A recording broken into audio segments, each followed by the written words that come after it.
జగిత్యాల జిల్లా చేసింది ఎవరు అని ఎవరిని అడిగినా ఏం చెప్తారు? ఎవరు? వినబడతలేదు.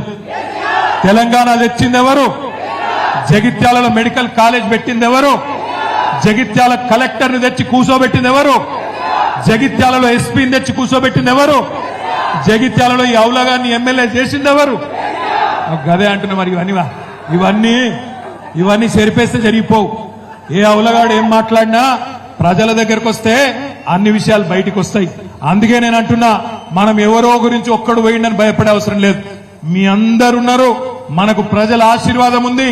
తప్పకుండా ముమ్మాటికి నేను చెప్తా ఉన్నా, ఎంగిలి మెతుకుల కోసం ఆశపడే కొంతమంది హౌలగాళ్ళు పోతే పోయిండొచ్చు, బాధపడే అవసరం లేదు.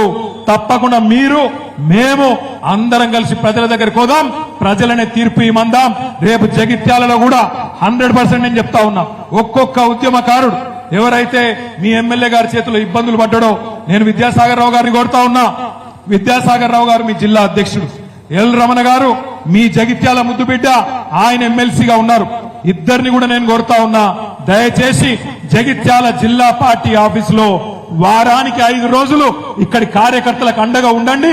పిలిస్తే మీ జెడ్పీ చైర్మన్ ఉన్నది, వసంత ఇక్కడనే ఉంటది, విద్యాసాగర్ రావు అంకులు ఉంటారు, రమణన్ ఉంటాడు, రాయేశం గౌడ్ గారు ఉంటారు.